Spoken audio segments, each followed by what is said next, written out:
The company briefing called them predators of opportunity, territorial, aggressive toward anything that moved wrong in their water. 3 surveyors dead the season before we got there, and the drone footage of the things, long, plated, finned like something that had never stopped being an apex hunter, was the reason our contract paid triple. I'd signed on with Haverson Salvage for the money, same as everyone else on that boat. Corvin Reach was a moon of shallow, blinding bright lagoons over a drowned, pre-collapsed civilization, and somewhere under the turquoise water of Ashwell Deep sat a temple nobody living had ever finished looting. The company wanted relics, anything with a circuit, a glyph, a resale value. The Kest, that was the name the last survey team had used before they stopped reporting, were just the obstacle standing between us and the payday. The boat ride out took the better part of a morning, skimming low over water so clear you could count the columns on the seafloor from 40 meters up.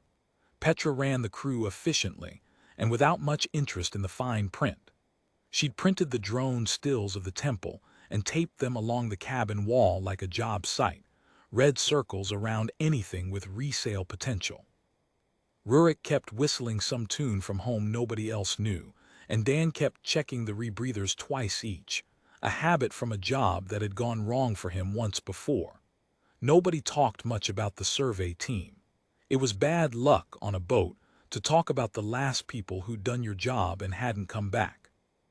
We went in at first light because the water was clearest then, sun coming straight down through 40 feet of glass-clear lagoon onto broken columns and a roofline furred with pale coral.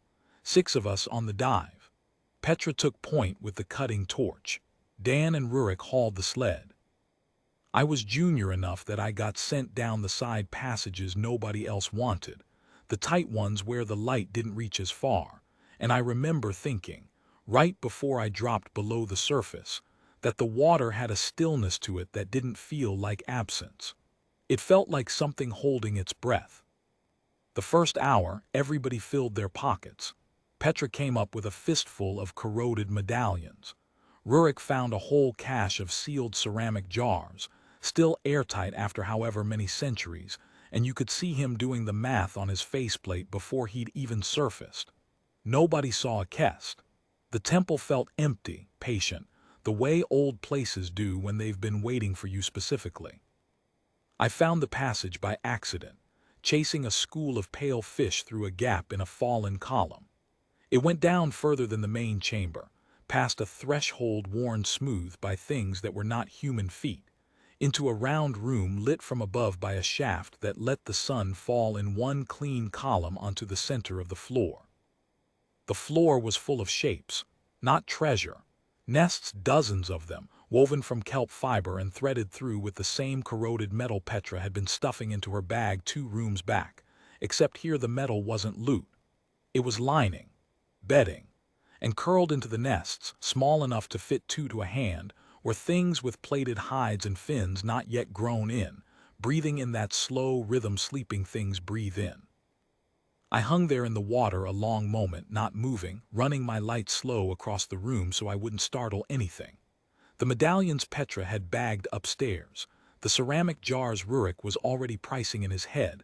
I understood now, looking at the worn grooves in the floor where bodies had circled these nests over and over for years, maybe generations, that none of it had ever been treasure at all.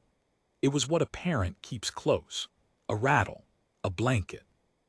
The kind of ordinary object that only matters because of who slept next to it.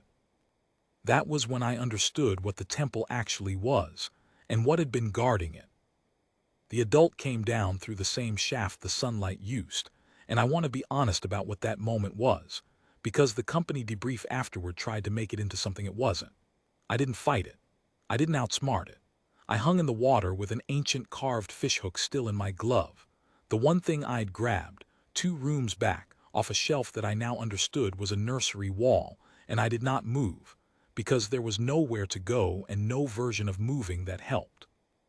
The Kest was long as the room, plated the color of wet slate, with a head built for tearing and eyes built for something else entirely, old eyes, patient in a way that had nothing to do with hunting. It came close enough that I felt the water push off its flank before it stopped, hanging there, watching me with one eye and then the other, the way a creature does when it's deciding whether you're a threat or just an idiot who wandered somewhere he shouldn't. I looked at the hook in my hand, then at the nest closest to me, where it had clearly come from. Then I did the only thing that felt true in that moment, which was put it back. I set it down slow, in the same nest, in roughly the same place I'd taken it from, and backed off half a length so it was clear I wasn't reaching for anything else. My hands were shaking inside the gloves, not from fear, exactly. From the specific vertigo of realizing that everything the briefing had told me was a lie built out of somebody else's dead bodies and somebody else's fear, and that the truth was 30 feet below a temple full of scavengers, curled up asleep in the one room none of us had bothered to check for reasons instead of relics. The Kest didn't attack. It didn't retreat either. It hung there a long moment, close enough that I could see the scarring along its jaw, old wounds, the kind a creature gets defending something over years, not the kind it gets from being aggressive toward divers for sport. And then it did something I still don't have a clean word for. It turned its flank toward me, deliberate, unhurried, and one scale came loose at the edge where the plating met the softer hide beneath. It drifted down through the water between us, and I caught it without thinking, the way you catch anything offered to you gently. It was warm, not warm like the lagoon water which the sun had already been heating for hours, warm like something alive, freshly parted from a body that was still alive right in front of me, iridescent at the edges, the size of a coin, heavier than it looked. I held it in my palm and the Kest watched me hold it, and then it turned, unhurried, and swam back up into the nests to lie down among the young the way a parent lies down among children. It has just finished deciding, doesn't need defending from this particular visitor. I surfaced 40 minutes later than the dive plan called for. Petra had already flagged me as lost or dead over comms, when I came up through the shaft into open water and then air. My pockets were empty and my hand was closed around one warm scale, and I could not, for the length of the debrief, make myself explain it in words that made me sound sane. So I didn't try very hard. I told them what was down there. I told them why the survey team had died, not predation, not territorial aggression, but 3 people who'd gone into a nursery with cutting torches and hadn't stopped when a mother the size of a shuttle bay asked them to. I told them the temple wasn't a ruin worth stripping. It was a house, still occupied, and everything in it that looked like treasure was somebody's floor. Petra didn't believe me at first. Neither did the company rep who flew out to hear it secondhand.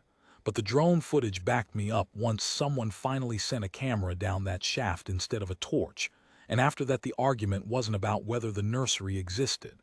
It was about whether it mattered.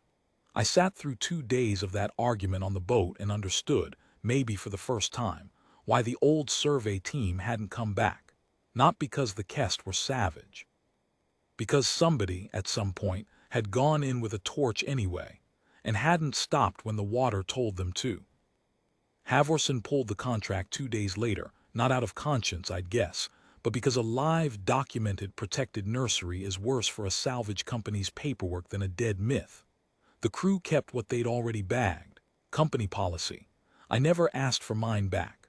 Rurik offered, once half-joking, to split the value of his jars if I'd stop bringing it up at dinner. I told him to keep them. It wasn't the jars I wanted back. I still have the scale. It sits on a shelf in my quarters, and every so often in low light, it still looks warm, even though I know it isn't anymore, even though I know that's just the color catching whatever light's in the room. I think about the eye that watched me set the hook back down, weighing whether I was a threat, and about how easy it would have been for it to be right either way. It chose to be gentle instead. I've spent longer trying to earn that than I ever spent trying to earn any relic in that temple, and I don't think I'm finished yet.